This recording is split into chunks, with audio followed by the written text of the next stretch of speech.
So, hi everyone! Today in this video, we're gonna develop another mental model that obviously can be helpful for you in order to take some steps further in your ability to be a decision maker. And obviously, to be a decision maker, you're gonna have to be able to get information about how the world happens, and obviously these can be taken from mental models since are models that represents how the reality works.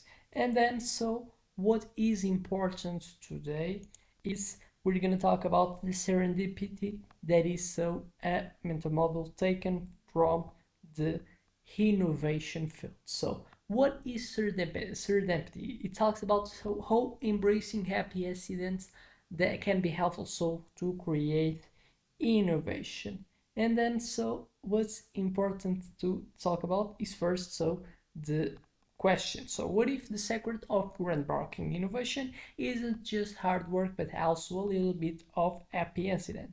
And obviously we're going to talk about some examples, the definition of the concept, and obviously as well we're going to talk about how to apply in your life. So what are you going to talk? Serendipity is the occurrence of finding something valuable or delightful when you're not actively looking for it. And serendipity seems like that is the ability to use a bit of randomness to help in our creativity output. Then the core concept is while many breakthroughs seem like lucky accidents, they often occur in environments that encourage exploration, curiosity, and openness to the unexpected. Then, how the serendipity drives innovation. So, the role of happy accidents. So, some of the world's greatest discoveries, like the penicillin or the post-it note, weren't the result of the deliberate search, but of being open to unexpected outcomes. And obviously, we know that is randomness, but it doesn't mean that we cannot like have a hand, even it's like invisible, it's not like directly involved, but we can create environments that serendipity can happen more times. So organizations and individuals, they can design their workspaces and workplaces, and as well routines to foster this chance to encounters and diverse perspectives, leading to these valuable and expected insights. So first example that are obviously one of the best ways to look for the concept. So the penicillin discovery. Alexander Fleming's discovery of penicillin came when he noticed a mold cell that contaminating his petri dishes, sparking the development of antibiotics that revolutionized the medicine. So it was an incident, and then he has noted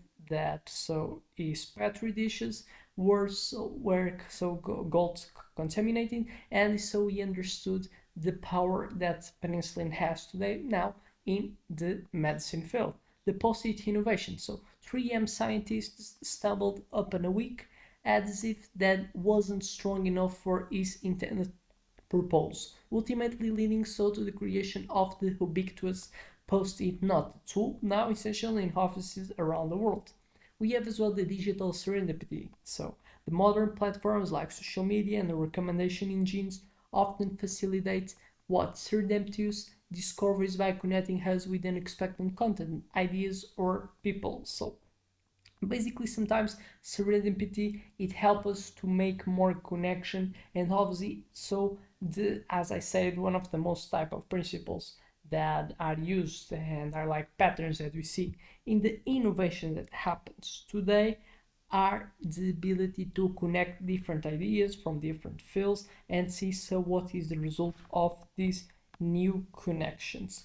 And then obviously as much you're able to make this connection as low efforts, and obviously randomness doesn't require us to have active energy being spent to make these innovations, is something that helps us and stimulates more innovations being something to happen. But then how to cultivate the serendipity, that's the main use that you can give to your life of this mental model. So diversify your experiences. Step outside of your comfort zone by engaging with people from different fields. Read broadly and explore new hobbies. So basically is getting as much input as possible, and as much as input as possible at low cost possible as well. So having connection that naturally so talk and explore the areas of fields, and you can have like context, and then so by having context with them, having this connection, you grasp ideas that they communicate with you. Reading readily, seeing for the core concepts for all different fields, mental models, so you can grasp mental models from other areas to use it in your the one that you work. You as well can focus in not just people, but as also reducing the cost by what? By having contact with people that they are the ones that have the active energy to talk these ideas, this communication. You can as well grasp informations from the internet, like making automatizations that makes you quicker and easier to grasp new information. So you can like get in books, get the resumes that get the main concept. You can as well looking for type of tools that we have today, like the EAs, ChatGPT, DeepSeek, and you can also help. You can actively ask for him what you're pretending. There's like ideas, concepts of other areas to apply in your home, and obviously you can go further on, making him being adaptable and create a condition, a plan that these new ideas how you well like have to apply them, like creating a plan. And so obviously the tools evolve, the people in the entrepreneurship goes on, and we are in a position that as much more than any other type of space time in the past, we it's easier for us to take ideas and to create new things.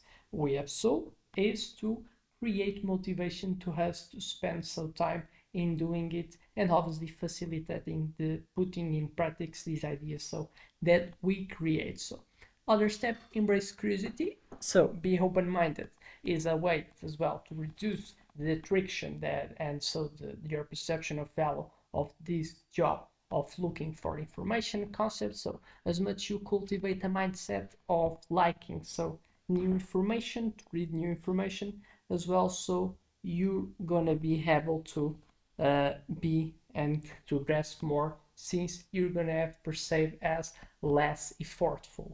So create connective spaces, design your work environment to encourage spontaneous interactions, whether it's open office, casual meetups, or brainstorming sessions. These spaces can spark new ideas. Allow for a downtime. Sometimes the best ideas as well, they tend to emerge when you're not actively trying to solve a problem.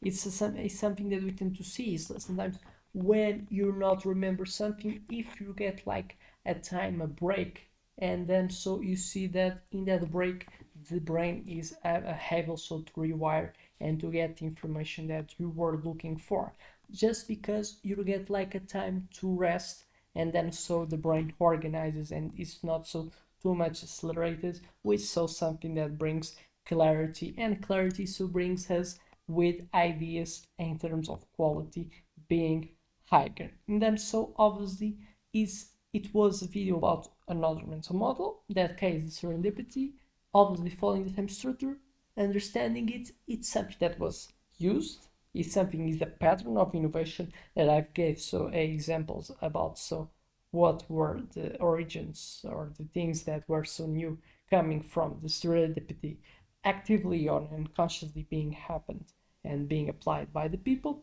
And then now I've gave to you the type of actions, the tips that you can use that helps you to apply and get the benefits of serendipity, always focusing in what? Understanding the concept and decreasing how much have efforts you're gonna have to do to make the action. And this is by doing what?